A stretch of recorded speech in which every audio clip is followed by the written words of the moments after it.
Madam rally అయిపోతుంది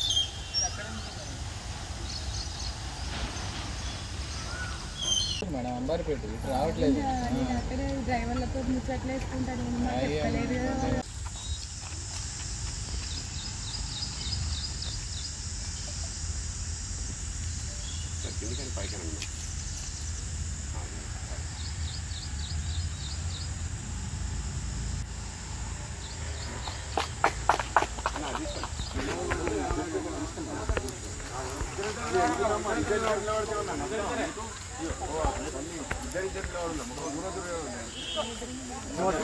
పెద్ద కనిపిస్తుంది కదా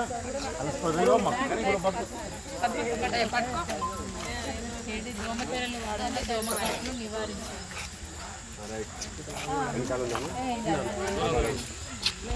I will stay informed about the malaria disease and actively spread awareness towards seriousness and prevention within my community. I will make every effort to maintain cleanliness in my surroundings, prevent water stagnation and stop mosquito breeding. I will use and other preventive measures and will encourage my family and neighbors to adopt the same practices. I will remain alert the symptoms of malaria. I commit myself to spread of message better than cure.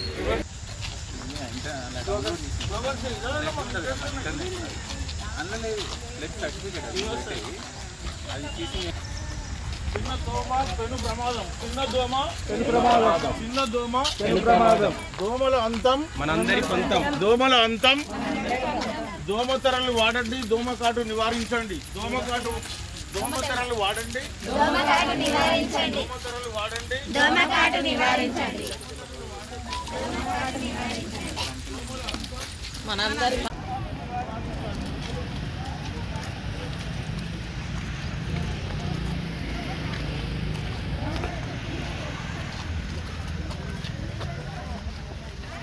పెను ప్రమాదం, దోమలపై యుద్ధం, మన జీవితాలపై భద్రం. చెప్పుడి దానికి ఏముందో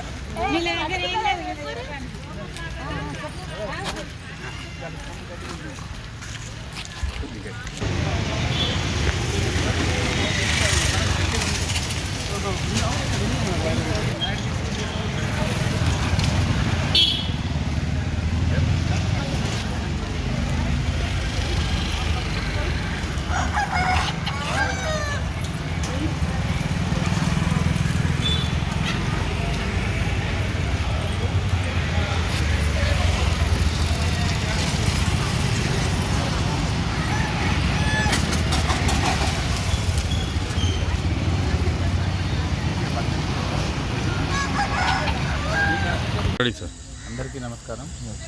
ఈరోజు world malaria day అనేది మనం జరుపుకోవడం జరుగుతుంది. WHO గైడ్లైన్స్ ప్రకారము, మన central and state government guidelines ప్రకారం జరుపుకోవడం జరుగుతుంది. ఈ ఇయర్ థీమ్, ప్రతి ఇయర్ థీమ్ ఉన్నట్టే ఈ ఇయర్ కూడా ఒక థీమ్ ఉంది, driven to end malaria, now we must, now we should. అంటే ఏంటంటే మనము మలేరియా ఎరాడికేషన్ కోసం మనము కట్టుబడి ఉండాలనే ఉద్దేశంతో ప్రోగ్రామ్ చేయడం జరుగుతుంది. ఎట్టి పరిస్థితుల్లో కూడా మనకు 2030 కల్లా, అంటే WHO గైడ్లైన్స్ ప్రకారం 2030 కల్లా మొత్తం ఒక కేసు కూడా ఏ కంట్రీలో ఉండొద్దనే ఉద్దేశంతో ఈ ప్రోగ్రామ్ని చేయడం జరుగుతుంది. మలేరియా సంబంధించి చెప్పాలంటే ఏంటంటే మనకు 1880 నుంచి దీనిపైన పోరాటం అనేది నడుస్తూ ఉంది. 1880లో మనకు చార్ల్స్ లాబ్రన్ అనే ఒక పెథాలజిస్ట్ ఫిజిషియన్ ఈ పారాసైట్ని కనుక్కోవడం జరిగింది. తర్వాత అందరికీ తెలుసు రొనాల్డ్ రాస్ గారి గురించి. రొనాల్డ్ రాస్ కనుక మస్కిటోలో ఈ పారాసైట్స్ ఉంటాయని కనుక్కోకపోతే ఇంత డెవలప్మెంట్ అనేది వచ్చేది కాదు. ఫస్ట్ సైంటిస్ట్ కనుక్కున్నారు పారాసైట్ని 1880లో. 1897లో మస్కిటో ద్వారా ఈ స్ప్రెడ్ అవుతుందని మన కొన్ని సంవత్సరాల రీసెర్చ్ తర్వాత మన సికింద్రాబాద్లోనే మనకు ఇప్పుడున్న ఫీవర్ హాస్పిటల్ ఏరియాలోనే ఇన్స్టిట్యూట్ ఆఫ్ ట్రాపికల్ డిజీజ్లో మనకు రొనాల్డ్ రాస్ గారు కనుక్కోవడం జరిగింది. దాని తర్వాత చాలా మందులు రావడం అనేది జరిగింది. తర్వాత మస్కిటో ప్రివెంటివ్ మెజర్స్ అనేది చేస్తూ ఉన్నాం. ఇదేంటంటే మెయిన్గా మనకు ఒక దోమ ద్వారా అనేది మలేరియా అనేది వస్తుంది. మలేరియా అంటే యాక్చువల్గా మీనింగ్ ఏంటంటే మాల్ ఎయిర్, అంటే యాక్చువల్గా దాని ఒరిజినల్ పేరు మాత్రం మాలేరియా అంటే బ్యాడ్ ఎయిర్. ఏం తెలియనప్పుడు మనకు అవగాహన లేనప్పుడు చెడు గాలి ద్వారా వస్తుందని అనుకునేది. కానీ తర్వాత ఇంత సైంటిఫిక్ ఇన్వెన్షన్స్ తర్వాత మనకు తెలిసింది ఏంటంటే ఈ పరాన్న జీవి ద్వారా, తర్వాత మస్కిటో ద్వారా వస్తుంది. ఇలా మెయిన్గా ఫీమేల్ అనాఫిలస్ మస్కిటో ద్వారా మనకు స్ప్రెడ్ కావడం జరుగుతుంది. ఇది వచ్చిన వాళ్ళ మెయిన్గా లక్షణాలు ఏముంటాయంటే ఆ కుట్టిన తర్వాత ఒక వ్యాధిగ్రస్తుని కుట్టిన తర్వాత ఇంకో వ్యక్తిని కుట్టడం ద్వారా ఈ పారాసైట్స్ అనేది స్ప్రెడ్ అవుతుంది. మెయిన్ ఏంటంటే ప్లాస్మోడియం స్పీషీస్. దీని ద్వారా 4 రకాల ప్లాస్మోడియం స్పీషీస్ ఉంటాయి. అందులో మెయిన్గా మన ఫాల్సిపేరం, వైవాక్స్ అనేది మెయిన్ ఇంపార్టెంట్. ఇంకా వెరైటీస్ కూడా ఉన్నాయి. ఇది వచ్చిన మనకు 10 రోజులలో ఫీవర్ రావడము, హెడేక్ రావడము, విపరీతమైన వీక్నెస్ రావడము. తర్వాత ఈ ఫీవర్ కూడా రకరకాలుగా ఉంటుంది. ఒక్కొక్కసారి రెండు రోజులకు ఒకసారి ఫీవర్ రావడం, కొన్నిసార్లు 3 రోజులకు ఒకసారి, 4 రోజులకు ఒకసారి ఫీవర్ రావడం జరుగుతుంది. ఇది మెయిన్గా మనకు ఎఫెక్ట్ చేసేది ఏంటంటే మనకు ఎర్ర రక్త కణాలని, లివర్ని ఎఫెక్ట్ చేస్తుంది మెయిన్ కామన్గా. సో ఎర్ర రక్త కణాలు రప్చర్ అయిపోవడము, తర్వాత హిమోగ్లోబిన్ పడిపోవడం అనేది జరుగుతుంది. ఒకసారి మెయిన్గా ఇది మల్టిప్లై అయ్యేది లివర్లో మల్టిప్లై అవుతుంది. సో దీని ఎఫెక్ట్స్ అనేవి ఇది సింపుల్ అన్కాంప్లికేటెడ్ మలేరియా. తర్వాత కాంప్లికేటెడ్ మలేరియా అంటే ఏంటంటే ఎప్పుడైతే మనకు కొన్ని రకాల కండిషన్ల బ్రెయిన్కి కనుక ఇది స్ప్రెడ్ అవ్వడం వల్ల సెరిబ్రల్ మలేరియా వస్తుంది. కొన్నిసార్లు బీపీ పడిపోయే సర్క్యులేటరీ సిస్టమ్ మీద ఎఫెక్ట్ వల్ల బీపీ పడిపోయే అవకాశం ఉంటుంది. కొన్నిసార్లు అక్యూట్ కిడ్నీ ఇంజురీ అనేది మనకు రావడం జరుగుతుంది. కొన్నిసార్లు షుగర్ లెవెల్స్ కూడా విపరీతంగా పడిపోయి, ఇంకా పారాసైట్స్ షుగర్ యూజ్ చేసుకుంటాయి కాబట్టి హైపోగ్లైసిమిక్ కోమాలకి వాళ్ళు వెళ్ళే అవకాశం కూడా ఉంది. సో ఇవన్నీ మనకు తర్వాత కిడ్నీ ఇంజరీ వల్ల కూడా ఒకసారి ప్రాణం తీసుకుంటే డెఫినెట్గా మంచిగా అవకాశం ఉంది. పర్టికులర్గా కొంతమందికి రిస్క్ ఎక్కువ ఉంటుంది, లైక్ ప్రెగ్నెంట్ ఉమెన్ కానీ. ఎందుకంటే గర్భిణులలో ఒకవేళ ఈ మలేరియా వస్తే అబార్షన్స్ కానీ, ఇంట్రాయూటరైన్ డెత్ అయ్యే అవకాశం ఉంది.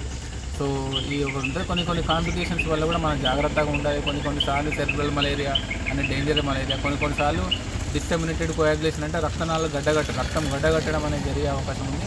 ఇవన్నీ జరగకూడదు ఉండదంటే మనం ఎర్లీ స్టేజ్లో మనం డయాగ్నోజ్ చేయాలి, ఎర్లీ స్టేజ్లో మందులు వాడాల్సిన అవసరం ఉంది.